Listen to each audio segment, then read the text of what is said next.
Welcome back to the Healing Path, where we talk about natural remedies, emotional well-being, and the ways that we can support our body and mind with gentle, safe, holistic practices. Hi, Molly. Thank you. Today we're here to talk about the three best herbs for anxiety. And so, if you've ever felt overwhelmed, anxious, wired but tired, or just emotionally stressed, then you are in the right place because Molly and I are here to talk to you about three of the best herbs for these particular states of being. So I'm going to start off by asking you, Molly, about the beautiful herb ashwagandha. Yeah, ashwagandha is a lovely herb. It's easy to grow in Australia, so I think everybody should have a plant of this, but it's really one of the most important herbs in Ayurvedic medicine, and it's what we call an adaptogen. So what that means is it's a natural substance that helps your body adapt to stress, and it helps restore balance. And it does give a resilience to you once you're taking it for a couple of weeks or longer. It doesn't force your body in one particular direction. And it does guide you back, your body back to where it naturally wants to be. I've found it to be one of the most gentle and most reliable adaptogens that we have. Beautiful. Because I love the adaptogens because that's what they do, don't they? They gently guide the body to be able to restore that balance. So, but when we're talking about emotional well-being, Molly, can you just tell us how that actually calms our nervous system? How it's also known as withania, how it does that, and how we can benefit from it. Yeah, it's an amazing herb, and I think it's one that everybody really should have in their little home medicine chest.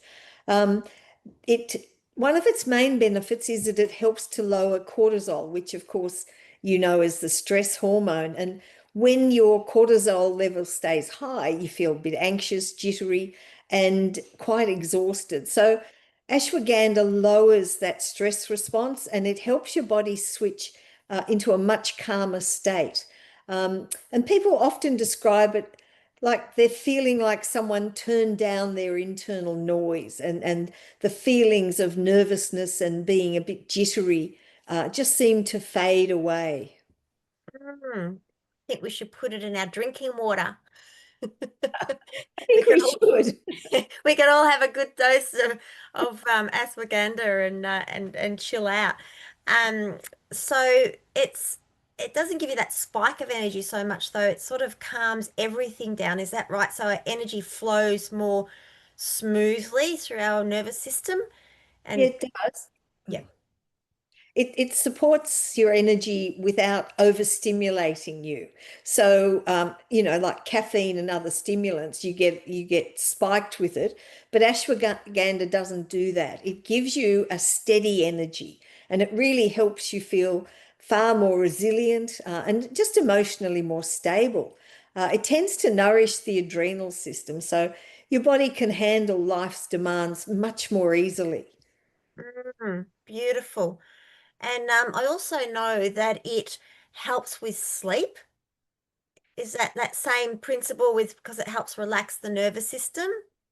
It does, yeah. It really does help with sleep. And if you have a nice little cup of ashwagandha tea before you go to bed, it's not a sedative, but it does help your nervous system unwind naturally. So sleep comes to you much more easily, and you lose that sort of restlessness that you can feel at night when you know that you often have trouble sleeping. It's wonderful to help you sleep. Yeah, I'm feeling a bit drowsy now talking about it. But also on the other side, I mean, I've taken withania many times. It's just such a beautiful herb. But I also find that it helps me think better and focus better too. So that's also part of it. Do you want to just have a little chat about that too, Molly? Yeah, it's because it's an adaptogen, it really helps. It's a multifaceted herb, really. It does help calm your mind, but when you're in a calm state, you do become able to think a little bit clearer. So it really helps in clarity and focus. And it has been studied for its ability to support memory and mental clarity. So for people as they're getting older, it's a really good herb to just have a cup of tea or a capsule once a day at least, and just overall, it's like an overhaul on your nervous system. Beautiful. And we all know what it's like to get in that stress state. And it's always the way feeling stressed and we need our keys and we can't find our keys. And, then we find out it's just where we always put them or we can't find our phone. And so it makes sense that when we're calm, when our nervous system's feeling calm with ashwagandha, that we can actually have that better focus and clarity to be able to get those prompts that your keys are in your bag where you always put them. um okay, well, that's how much though, Molly, should we have of withania, on a per day basis? Yeah, look, if you're looking at treating something like an anxiety situation or something that's been ongoing for a while, you'd be much better to be looked after by a herbalist. But just as a generalization, and certainly these things are available in the health food stores, you can get capsules, you can get powder, you can get a liquid tincture, but that would be with your herbalist. But usually around 300 to 500 milligrams daily usually is enough to give you that nice calm balance.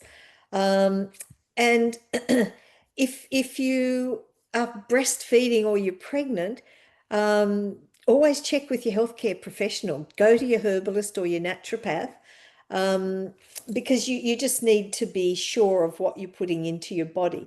But if you're someone who's older like me or a younger person who's under a lot of stress, it's a very safe herb. It's very well tolerated. In my 43 years of clinical practice, I haven't seen anyone have any adverse response from taking this herb. So it really is a very beautiful herb to take. Lovely, lovely. And we're seeing such a spike in anxiety at the moment these days. So, like I say, put it in the drinking water. But what can we expect? Like, say, we're having our ashwagandha on a daily basis in as a general overall tonic. What can we expect to see, and how long do you think it would take before we start to see a result? Well, something I've noticed is that it for sleeping at night, if you take it like just before you go to bed, you can have an immediate response to it. So you will have an immediate better sleep. If you're taking it for a real deep anxiety, then it often takes a couple of weeks just to kick right in. And it's like, I mean, I've heard people say that they feel like their old self again. Once they've been taking it for 2 or 3 weeks, they feel like they've gone back to how they used to be, that sense of being grounded and feeling connected and just generally able to cope better. It's sort of like a nutrient for your nervous system, if you like. And if you take it daily, morning cup of tea or that evening cup of tea, it really does make a difference. But often you need to take it for a few weeks to start seeing a sort of deep change in how you're feeling. Beautiful. Thank you so much. That is just makes me feel relaxed just thinking about it. Now we're doing three herbs here today, and I almost don't want to move off the ashwagandha because, like I say, and I've experienced all those things, feeling more grounded, responding in a calmer way, and better sleep overall. It really is a beautiful gem of a herb. But we're going to bring another one onto the table, another beautiful herb. And so what are we going to talk about next? What's the next of the three big and best herbs for anxiety? Well, and there's a lot, of course, there's a lot more than the three that we're talking about today. But the second one that I like a lot is lavender. I've got a couple of big bushes growing in my pots in the garden, and You just go out and pick a couple of flower heads and you can make a beautiful tea. But lavender is a very calming herb. It does have multi-purposes. You can use it for quite a few things. When you want to feel a bit calmer, relax, instinctively you can let yourself think of lavender because it's a beautiful herb. It's something that you can get all around the world, and it's so well known for calm and peace. Mm, it is a treasure. And lavender tea, there's just something really softening about sipping on a lavender tea. Um, and I just love it. So, what else can you tell us about lavender for anxiety, Molly? Yeah, well, lavender, well, I'll tell you this, lavender and red rose petals is a beautiful herbal tea together. And you can grow it in your garden. But the lavender's aroma affects your limbic system, and that's the part of the brain that's responsible for your emotions. This is why just smelling lavender can help reduce your anxiety, quieten any of those racing thoughts, and soften any emotional tension that you might be feeling. Absolutely, and it really does that. I just walked past a lavender bush and it's almost like it exudes calm. And it also helps us with sleep too, doesn't it, Molly? Yeah, it does. It does. And many people will have, a cup of lavender tea or um, put lavender with something like chamomile before they go to bed. So it's relaxing, but lavender's not a sedative. And I think that's important for people to sort of understand that it helps the mind and body drift naturally into deep rest. And it's definitely helpful for anyone whose anxiety peaks at night, or if you have a really active mind. Sometimes people will turn the lights out, ready to go to sleep, and they just cannot turn their brain off. So, a few sips of lavender tea can create that bridge, if you like, between being awake and not being able to sleep. And it just helps you just gently drift off to sleep. Mm. Lovely. It sounds so soothing, and we know it is so soothing. And those racing thoughts, that's what, no matter how hard we try, sometimes those racing thoughts can just really keep stimulating the mind. So to have that soothing effect of lavender helps to put us in that restful state. And we will be having a chat on how to calm overthinking thoughts too, overthinking minds in the future. So just to drop that in there. But I know also that lavender can soothe physical discomfort as well, can't it, Molly? Yeah, it can. Like I said earlier, it's a multifaceted herb. It has a lot of applications that it can be used for, and it's a very good anti-inflammatory herb, and it relieves tension, muscle tension. So it can help headaches. It's very good for headaches and tension in the neck, or any of the physical tightness that comes with the muscles when you're feeling stressed. And often when we are feeling anxious or stressed, we tighten up, we hang on tightly. So lavender is really good for that. Um, and another good reminder to people is that emotional tension lives in the body. It's not just in your mind or as a stress response. It's something that physically acts out in your body. And lavender, one of its jobs is to help dissolve it from the inside out. It's a Mm. beautiful herb. Yeah, that is so true, isn't it? We hold that tension in our body and then we start to creak a bit. Like we get the sore neck and we hold a lot of tension in the shoulders. And I'm just bringing this in, just we can also use with this emotional release and relieving it from the tension from the body is tapping, which we'll be going into as well as part of the healing, part of the healing path. And lavender, you really can feel it dissolving that tension. I just know just sipping on the tea or, rubbing in my fingers and having a smell or just popping a little dab on my neck. It has just on those pulse points does make a big difference to how I'm feeling, not just emotionally, but physically. So, so that being said, how do we use lavender, um, and how much do we need to actually have this effect when we're feeling anxious and tense and stressed? Mm. Well, if we're talking about tea, you can get like lavender heads, and you can make it into a tea. You can put it into a bath. It's very relaxing in a bath, and certainly, people would be familiar with lavender sachets that you can put under your pillow, um, so that you're just getting a gentle inhalation of lavender through the night. That's another way to do it. But a couple of cups of lavender tea, either during the day or in an evening before bed. That's all you need. You don't need a lot.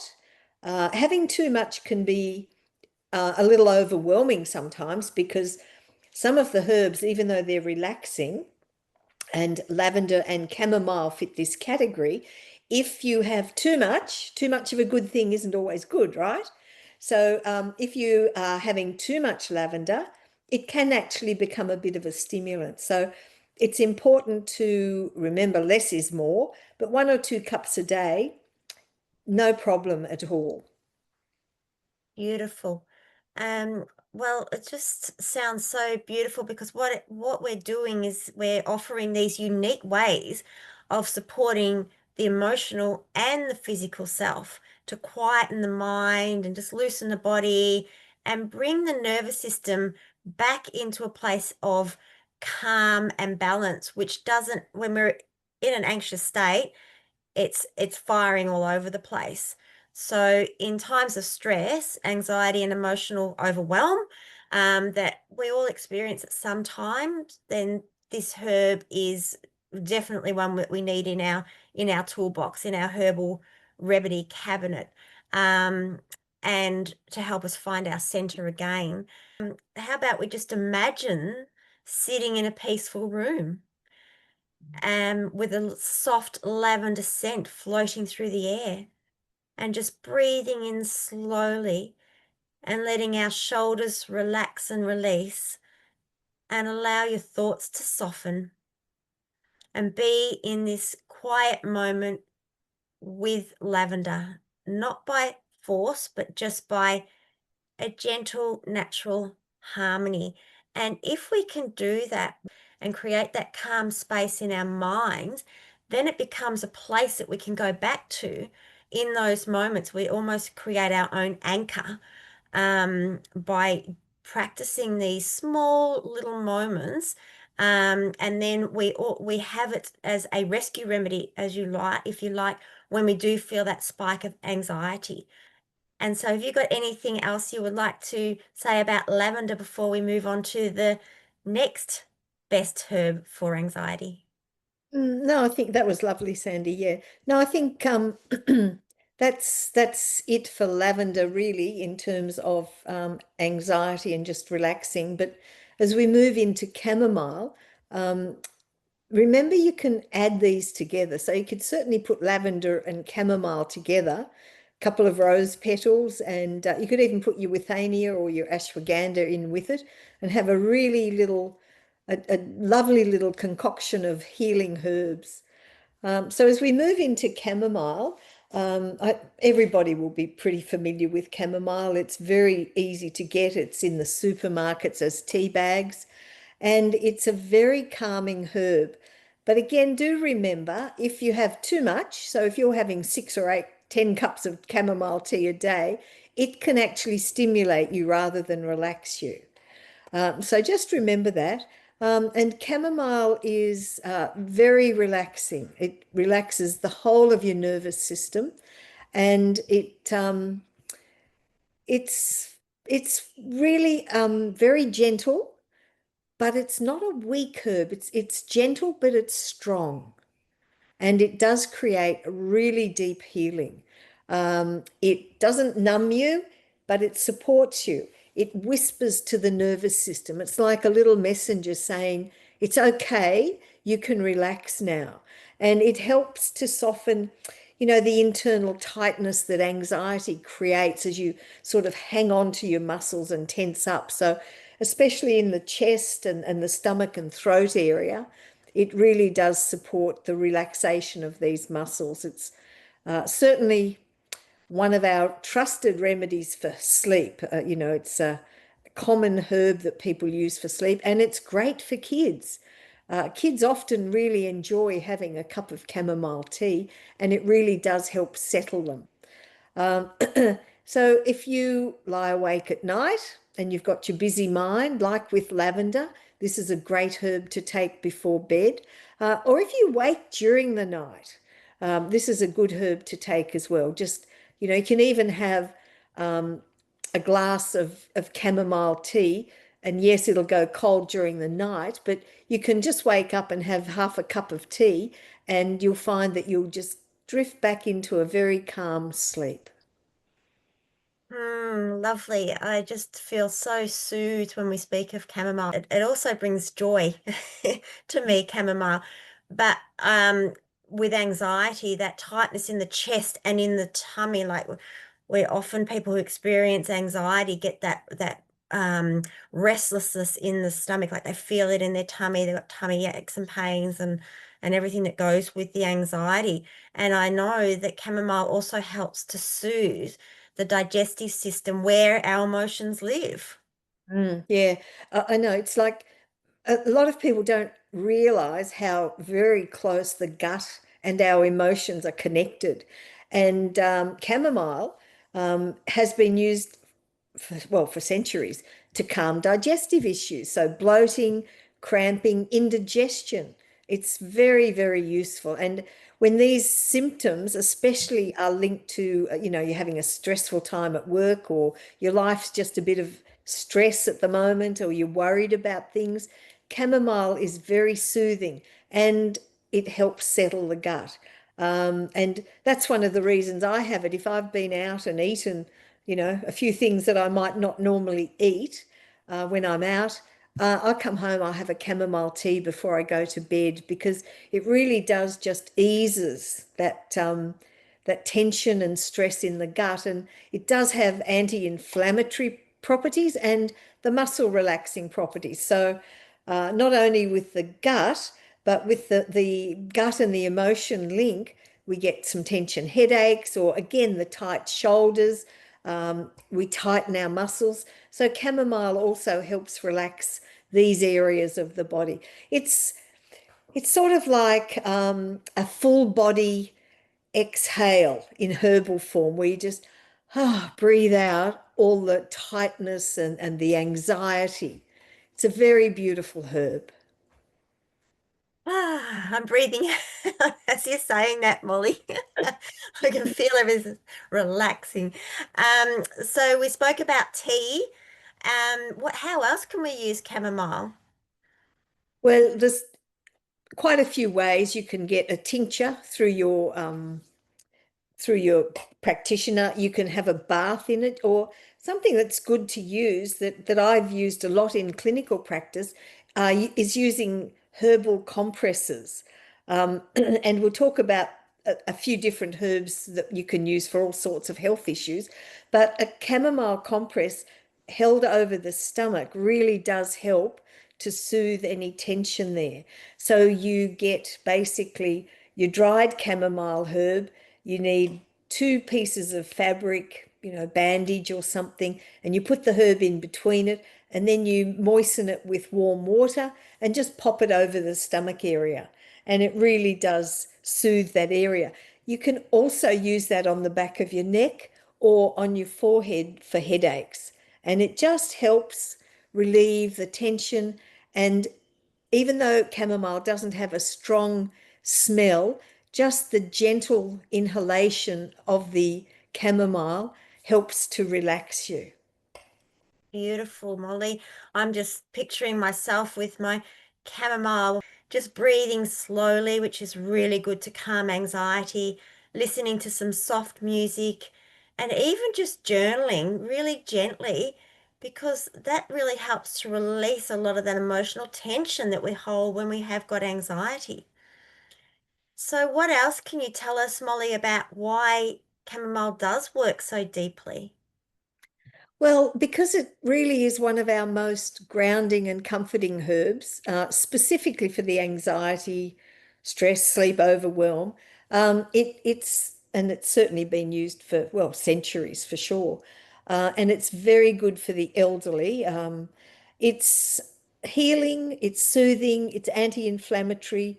It's eclectic. It's an overall herb that can be useful for a lot of things.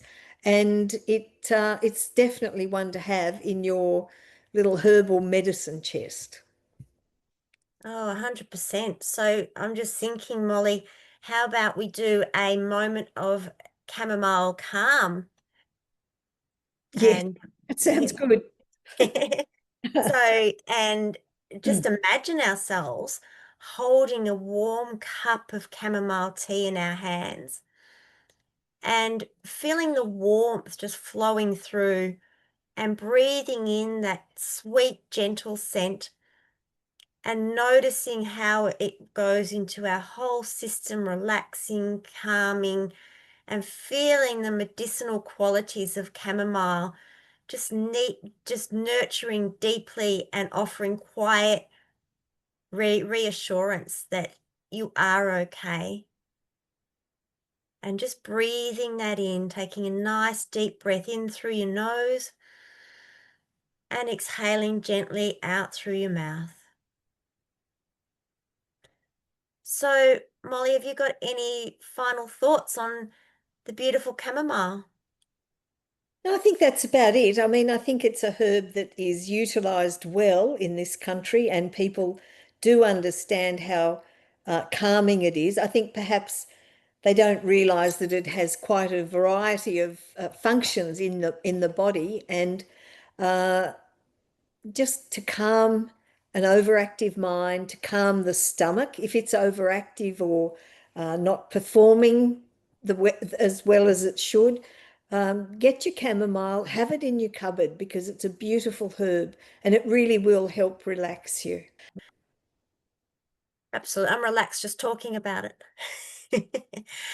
Um, so as we come to finishing for today on our beautiful anxiety herbs, I thought I'd share, or we would share, some tips on how to bring ourselves back into balance when we're feeling anxious.